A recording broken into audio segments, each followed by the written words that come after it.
So back in 2006, Lehman Brothers posted this truly massive record revenue. I mean, $19 billion.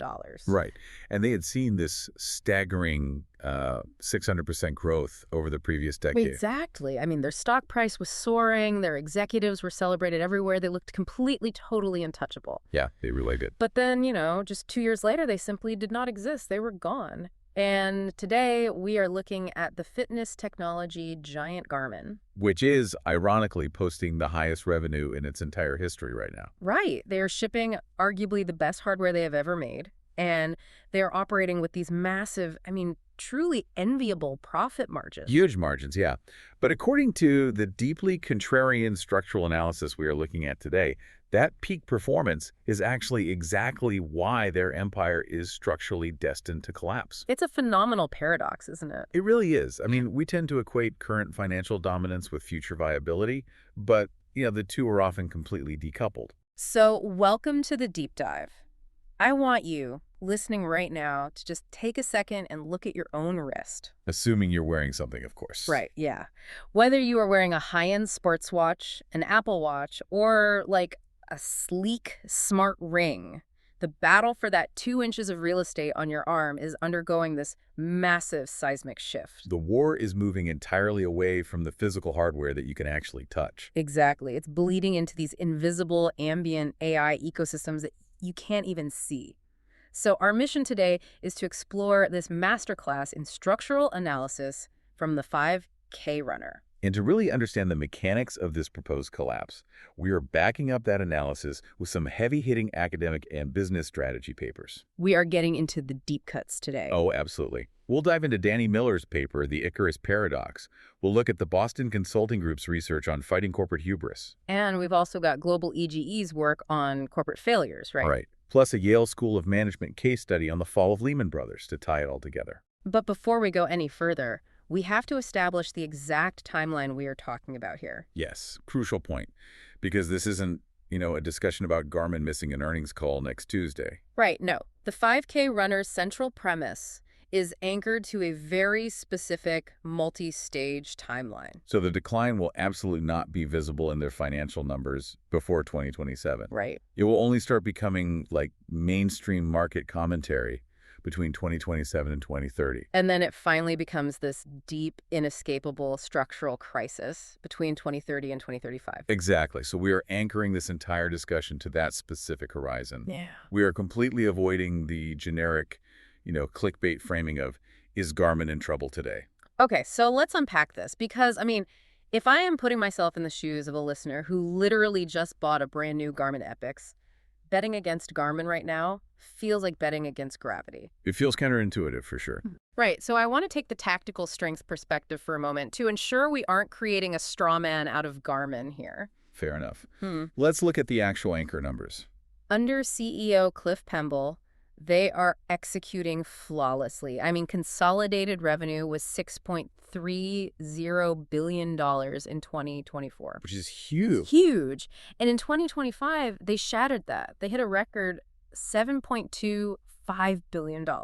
Yeah, and their operating margins are a massive 25%. 25%. That kind of profitability in consumer electronics is, almost unheard of outside of Apple. And their product cadence, the speed and the reliability with which they update their devices, it is arguably the strongest in company history. Volumes are up across the board, not just the unit prices. Exactly. Plus, if you look at their core user base, like the ultramarathoners, the Ironman triathletes, they are intensely loyal. Oh, fiercely loyal. And structurally, Garmin has a massive advantage in Europe right now because their privacy posture is genuinely differentiated. Right. Unlike Google or Apple, Garmin isn't primarily an advertising or data brokerage company. Which makes them highly appealing under those strict EU privacy regulations. There is a very defensible, high-margin specialist endgame for them. So, with $7.25 billion coming in, 25% margins, best-in-class hardware, why on earth does the analysis point to a collapse? Because peak financial numbers almost always mask structural rot. Wow. Yeah, and this is precisely where Danny Miller's paper, The Icarus Paradox, becomes so critical to our understanding today. So what's the specific claim there? The specific claim that Miller's paper supports is that companies fall from peak strength precisely because their capital and their attention become entirely committed to defending their present victories. Rather than building the infrastructure for the future, right? Exactly. Their tried and true business strategies become dogma. They become overconfident and incredibly rigid. It's the literal Icarus metaphor. He flew too close to the sun, and the very wings of wax and feathers that allowed him to achieve that miraculous flight were exactly what melted. Right, and caused him to plummet into the sea. And Miller provides these really concrete examples of how this mechanism works. Like the Compaq example, right? Yes, look at the paper's analysis of Compaq in the early days of the personal computer industry. Compaq grew to $3.6 billion in sales by relying on processes that consistently produced high-quality, heavily engineered machines. Like gold-plated engineering. Exactly. But when a market shifted underneath them toward value for money and highly agile supply chains, which were pioneered by rivals like Dell Compaq's success, actually paralyzed them. So they relied on their well-honed routines to churn out beautifully engineered, expensive products that suddenly just gathered dust on shelves. Precisely. Their strategic frame became a blinder. But wait, Garmin isn't resting on its laurels like a 1990s PC manufacturer. I mean, they spend an absolute fortune on innovation. They do spend a lot, yes. Let's look at the numbers again. Their research and development budget was $1.3 billion in 2025. Which is around 15% of their total revenue. Yeah. Over $1 billion a year in R&D is a massive war chest. How does a company with that much engineering firepower succumb to the Icarus Paradox? Well, the dilemma isn't the amount of R&D capital. It is the allocation of that capital. Okay, unpack that. The 5K runner argues that this massive $1.13 billion spend is going almost entirely into incremental hardware refinements and sensor iteration. In categories they already completely dominate. Right. They are spending millions to make, a slightly brighter AMOLED screen or a slightly more accurate multi-band GPS antenna. Or shaving a millimeter off a titanium bezel. Exactly. They're pouring money into refining the wax on the wings, but they aren't building a rocket. The market is shifting from hardware dominance to intelligent interpretation, and their capital is still completely tied up in the old paradigm. Which brings us to the first major structural shift outlined in the analysis, and this one is actually already visible today. We were talking about Crack 1, the AI interpretation layer. Right, so right now, if you use a sports watch, you open an app on your phone, and you look at charts. You look at a sleep score, a training readiness number, maybe a bar graph of your heart rate. But the future isn't a chart. The future is an AI layer that sits between you and all that raw data, acting as an active conversational coach. And we must state this plainly.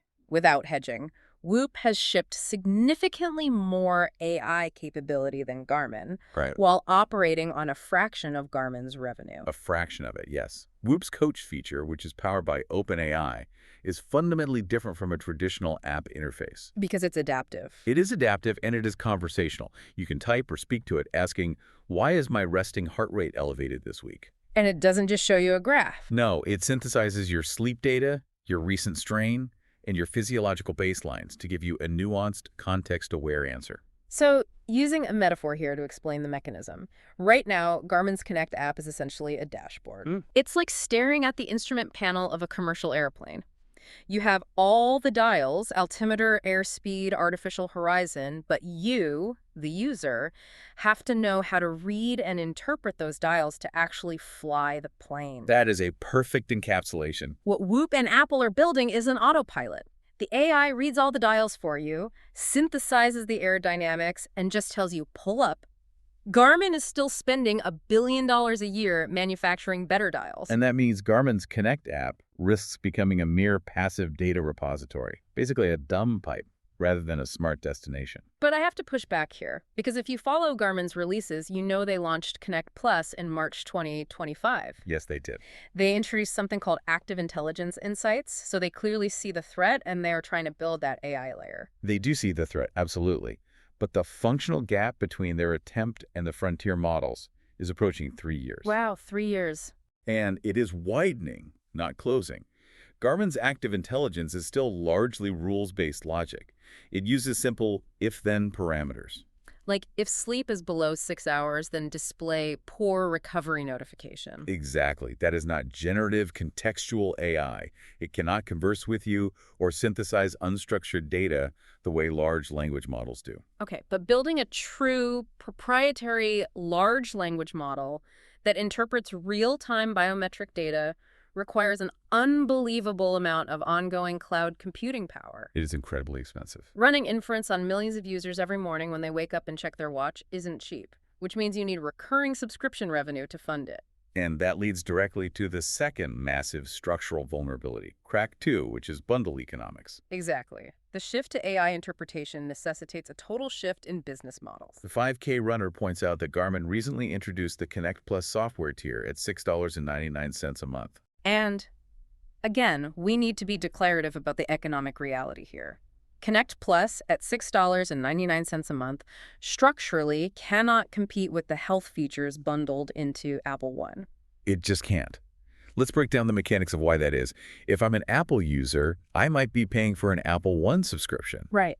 But I'm paying for it because I want iCloud storage for my photos, I want Apple Music for my commute, and I want Apple TV Plus to watch a show. Right. So Apple Fitness Plus and all the advanced health algorithms are basically just tossed into that bundle for free. Exactly.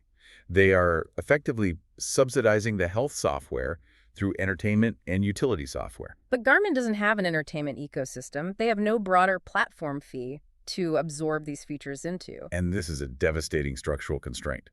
Garmin is trapped by its own high-margin hardware model. Which ties back to the BCG paper, right? Yes, the Boston Consulting Group's Fighting Corporate Hubris paper.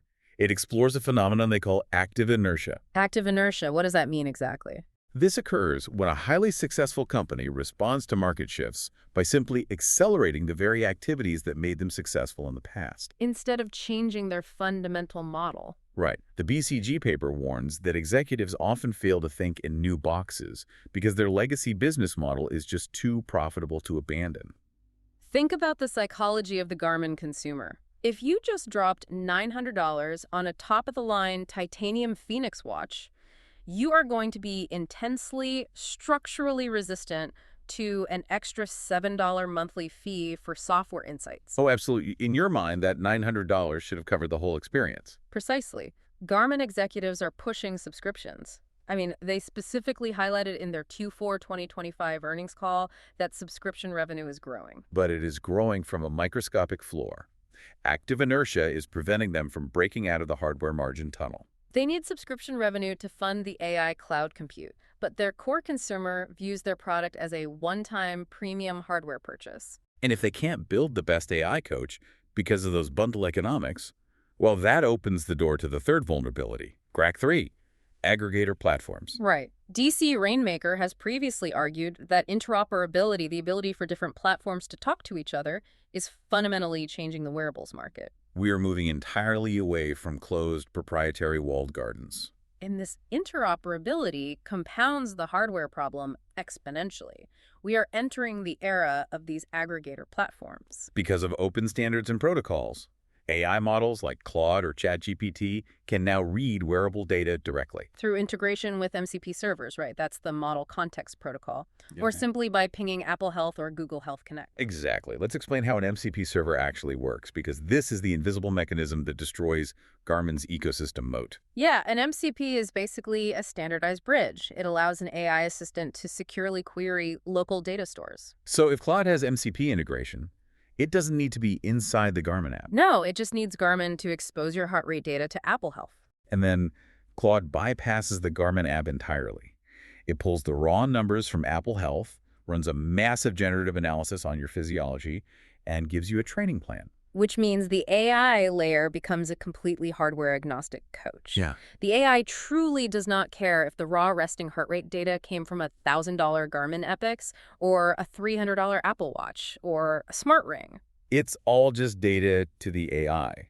And if the AI is your coach, the device on your wrist suddenly becomes a commoditized, interchangeable, dumb sensor. The switching cost for the consumer drops to absolute zero. Literally zero. If I decide to buy a different watch brand next year, my AI coach just plugs into the new sensor and doesn't skip a single beat.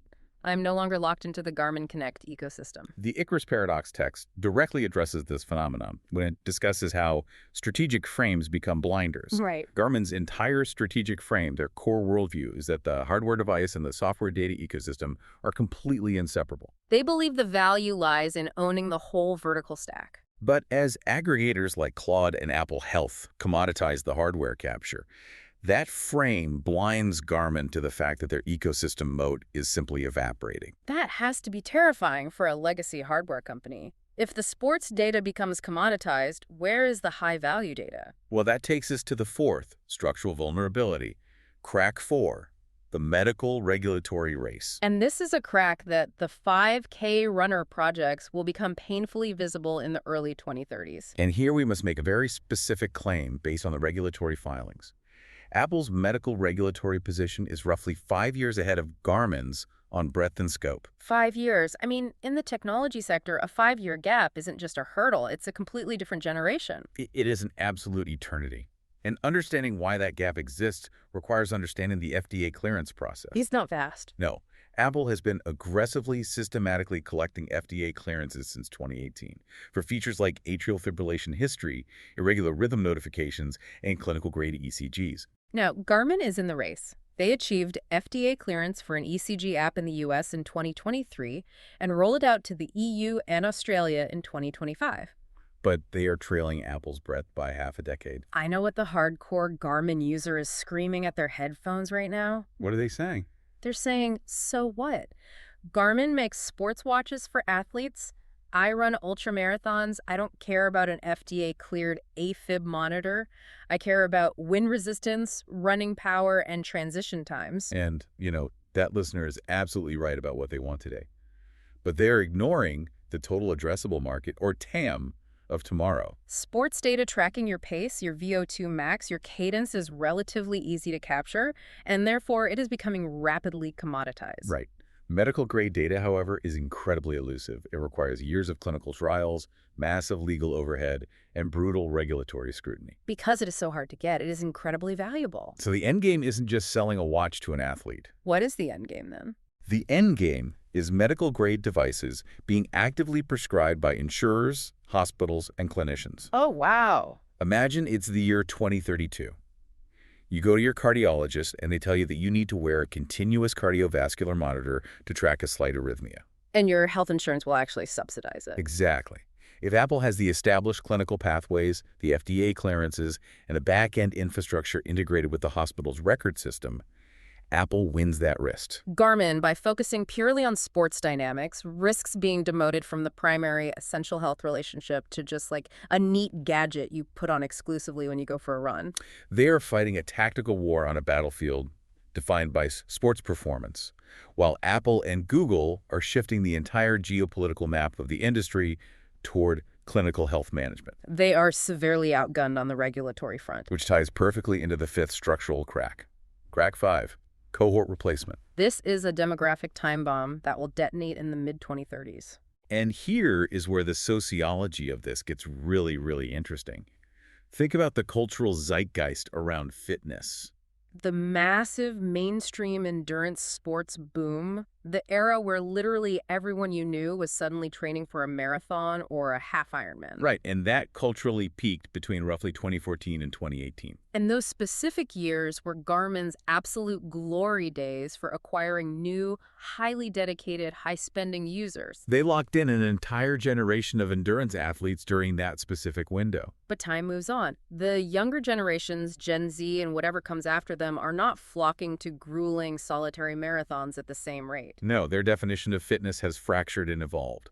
They are moving to functional strength training, hybrid fitness, Pilates, padel, pickleball. And a huge focus on holistic sleep and recovery. So when a first-time buyer in their early 20s is looking for their very first wearable, they are defaulting to an Apple Watch or an Oura Ring. They are absolutely not starting with a bulky Garmin Forerunner. Which brings us to the corporate failures research paper from GlobalEdge. Yes. That research specifically explores how massive firms fail when they lose touch with shifting consumer ecosystems.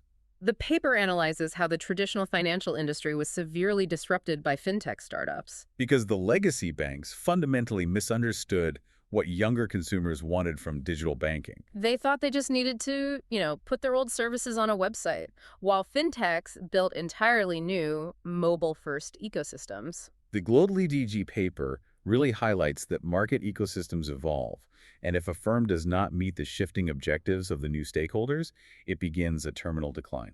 The Icarus Paradox provides a brilliant, tangible case study of this mechanism, too, with the fashion brand Laura Ashley. Oh, that's a great example. Laura Ashley built a massive, globally recognized brand in the 1970s. Their success was entirely based on traditional, romantic, floral British countryside designs. It was an aesthetic that resonated perfectly with the culture of that decade. But as fashion evolved in the 1980s, the demographics shifted. More women entered the corporate workplace in massive numbers, and they demanded practical, tailored professional styles. And how did Laura Ashley respond to the new demographic? They didn't. Bernard Ashley and the executive team refused to change their production lines or their aesthetic. Because they had invested so much capital and identity into their specific textile manufacturing, they continued churning out old-fashioned romantic dresses that represented their fossilized core values. The company changed CEOs 6 times in 10 years trying to fix the sales slump. But the decline was inevitable because their values had hardened into dogmas. They completely lost the new cohort of working women. Garmin risks the exact same fate. If they stubbornly cling to the 2015 endurance athlete archetype, they will alienate the 2030 consumer who views fitness through the lens of holistic, AI-driven wellness. A fundamental rule of business is that you have to replace your customers before they age out of their active years. So if we pause and look at the board right now, we have AI making their software interface obsolete. We have Apple and Google utilizing bundle economics to make Garmin subscriptions uncompetitive. We have data aggregators commoditizing their hardware sensors. We have a 5-year deficit in the medical regulatory race. And we have a demographic failure to replace their aging core user base. That is a brutal, brutal list of systemic failures. And we still have 2 more cracks to cover on the timeline before we even get to the Black Swan event. The final 2 cracks represent the slow, agonizing squeeze of brand perception and market competition. So let's examine crack 6, brand signal erosion. This is projected to fully materialize and bite into revenue in the late 2030s. But the psychological shift is happening right now. I want you, the listener, to think about what your watch signals to your coworkers in a professional environment. 5 or 10 years ago, if you wore a massive, rugged Garmin Fenix with a tailored suit to a board meeting, it meant something very specific. It was a potent status symbol. It signaled elite endurance and supreme discipline. It essentially told everyone in the room, I might be sitting in this meeting with you, but I ran 15 miles before you even woke up. It was a very particular kind of modern luxury signaling. It wasn't about wealth. It was about physical optimization. Exactly. But how does that dynamic look today? The Apple Watch Ultra has completely normalized that rugged aesthetic in the workplace. It signals the exact same level of premium active lifestyle, but it comes paired with seamless, superior smartwatch integration. Furthermore, the rise of smart rings means that invisible tracking is now an option. An executive can wear a classic mechanical Rolex or Omega to signal traditional luxury, while wearing an Oura ring to track all their biometrics invisibly. Garmin's unique brand signal is being heavily diluted. The Fenix is no longer the undisputed king of boardroom fitness signaling. It is just one option among many. This erosion of brand uniqueness feeds directly into the 7th structural issue. Crack 7, the pincer movement. And this is a market dynamic that is happening right now, and it compounds slowly quarter after quarter. The pincer, being attacked simultaneously from above and below. Precisely. If we connect this to the macroeconomic picture, Garmin is being relentlessly squeezed from both ends of the consumer market. From above, you have Apple and Google providing massive, impenetrable software services moats, FDA medical clearances, and vastly superior everyday smart features. Just look at the momentum. Apple posted its first shipment growth since 2022 in 2025, heavily driven by the Watch Ultra 3 and the integration of 5G and satellite connectivity across their series. They are dominating the premium ecosystem space. But what about the attack from below? From below, you have a swarm of Chinese tech brands like Amazfit, Xiaomi, and Huawei coming up the value chain incredibly fast. Huawei actually briefly overtook Apple in global smartwatch shipments in the second quarter of 2025. Which is wild. These brands are producing hardware that is rapidly approaching good enough status for the average runner or cyclist, but they are selling it at a fraction of Garmin's premium price point. Okay, I have to jump in and defend Garmin again here because the pincer argument has been made against them for a decade, and they've always survived. True. People have been predicting the pincer for a while. Yes, the mid-tier of the market might be compressing, but Garmin has survived through sheer, unrelenting tactical excellence. They intentionally don't play in the cheap seats. Right. They don't try to compete with a $50 Xiaomi band. They have built an absolute fortress in the $500 to $1,000 premium tier. Why can't they just stay securely in that high-margin fortress? Because economic history shows us that the mid to high tier always, eventually compresses when a foundational technology matures. Always. Always.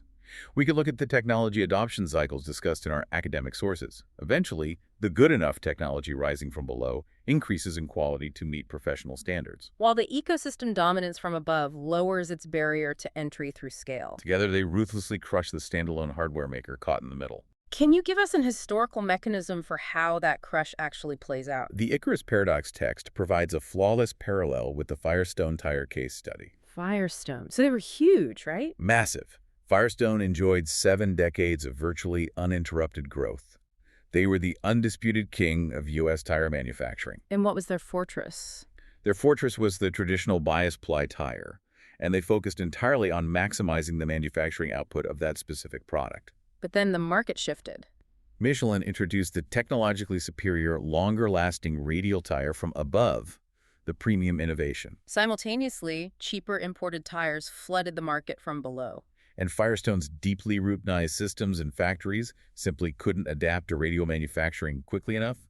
Their premium market share collapsed in the middle, and the company was eventually bought out. The middle hollows out. Exactly. Garmin's premium position's highly profitable today, but the jaws of the pincer are closing. The 5K runner analysis makes a vital point here. We have very likely reached peak Fenix pricing. A consumer might pay $900, but they won't pay $1,200.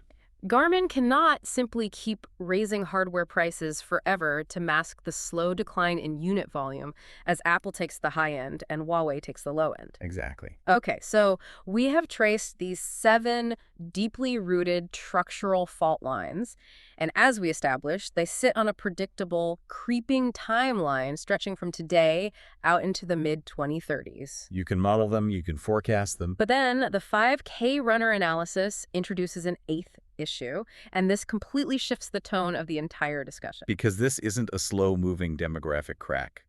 It is a Black Swan event. A Black Swan, a term popularized by Nassim Nicholas Taleb, referring to a highly improbable, rare event that carries absolutely catastrophic, outsized consequences and is often rationalized only after the fact. Let's talk about Taiwan. Yes, we need to look at the manufacturing concentration. Here is the anchor number, and when you really internalize it, it is staggering. Over 90% of Garmin's manufacturing infrastructure sits geographically in Taiwan. Over 90%. In one of the most geopolitically contested and fragile zones on the planet. The 5K runner explicitly argues that rare geopolitical events do not sit nicely on financial timelines. You cannot chart a black swan on a quarterly earnings report. Now, Garmin did announce a new manufacturing facility in Thailand in 2025. But the analysis coldly dismisses this as merely a Taiwan plus one hedge.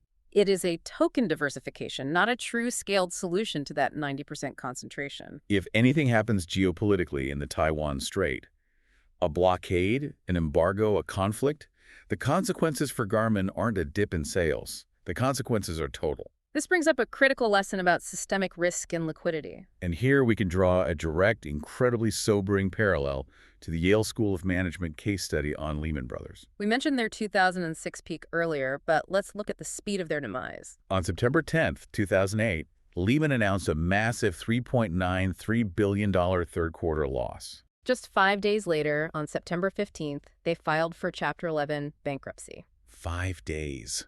They went from a global titan of Wall Street employing thousands to total bankruptcy in less than a week. Because their collapse was not caused by a slow, multi-year decline in consumer demand for their services. No, it was caused by a total, sudden, unforgiving freeze in liquidity. Let's break down the mechanics of why they died so fast. So Lehman relied heavily on the overnight repo market repurchase agreements to fund their daily operations. They were using short-term daily loans from the shadow banking system to fund long-term, highly illiquid assets like subprime commercial real estate. Exactly.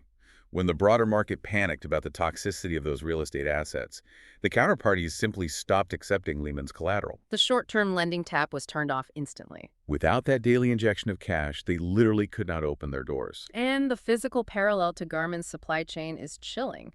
For a physical goods manufacturer, inventory is liquidity. Any geopolitical incident in the Taiwan Strait wouldn't cause a slow, multi-year decline in consumer demand for running watches. It would be a total, immediate physical supply chain freeze. It would plunge Garmin's available inventory to zero almost overnight. It would entirely stop global revenue in a single quarter. Just as Lehman Brothers could not fund its daily operations when financial liquidity froze, Garmin would not be able to build or ship a single Fenix watch if the Taiwan Strait froze. Exactly. The Yale case study details how Lehman's management tried increasingly desperate measures to hide their vulnerability. They used an accounting trick called Repo 105, temporarily removing $50 billion of assets from their balance sheet at the end of the quarter to make their leverage ratios look safer to investors. But accounting tricks cannot solve a fundamental lack of actual cash liquidity. Similarly, Garmin's undeniably excellent marketing campaigns or a shiny new software update to connect cannot solve a fundamental geographic supply chain concentration. If the Black Swan lands in the Pacific, the timeline of decline accelerates from a decade to a week. So we have covered an immense amount of ground. If you are the listener, maybe you are lacing up your shoes right now, looking at the Garmin on your wrist, and wondering if you have bought into an ecosystem that is quietly dying. What is the ultimate takeaway here? It is absolutely crucial that we do not caricature the situation. Intellectual honesty requires us to synthesize both of the realities we've discussed today. Right, and here is the beautiful, tense balance of this entire analysis. The execution arithmetic works highly in Garmin's favor for the next 3 to 5 years. If you go out and buy a Garmin Epix or a Fenix 8 today, it is going to be a phenomenal, reliable device. The physical hardware is brilliant. The battery life, which we know Apple still struggles to match, is unmatched. And their strict privacy posture remains a massive, tangible asset in a data-hungry world. But while the tactical arithmetic works today, the structural arithmetic works ruthlessly against them over the next 20 years. We cannot and should not strawman Garmin. Their tactical execution under Cliff Pemble today is arguably the most efficient in the consumer electronics industry. But the deep foundation cracks, we've illuminated the inevitable shift to a hardware-agnostic AI interpretation layer. The impossibility of competing with Apple's zero-cost bundle economics. The failure to attract the Gen Z demographic and the looming commoditization by data aggregators. These are foundational rot. They cannot be solved by simply releasing a slightly thinner hardware unit with a brighter screen.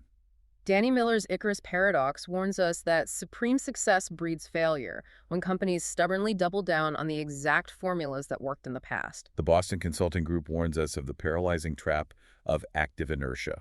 The ghost of Lehman Brothers warns us of the fatal dangers of geographic overconcentration and ignoring structural rot while staring at peak revenue numbers. Garmin is flying incredibly high right now. The numbers are historic. But the sun of the tech ecosystem is getting hotter, and the wax on their wings is starting to soften. The math of their current business model works beautifully for a product cycle or two. It fundamentally does not work for a generation. We want to leave you with the exact closing question posed by the 5K runner at the end of their analysis. I want you to look at the wearable on your wrist. Consider the entire invisible ambient ecosystem that you are tied to, the data aggregators pulling the strings, the AI layers learning your physiology, the looming medical regulations. Think about the structural fault lines we've explored today. Which crack widens first, and when does it stop being academic?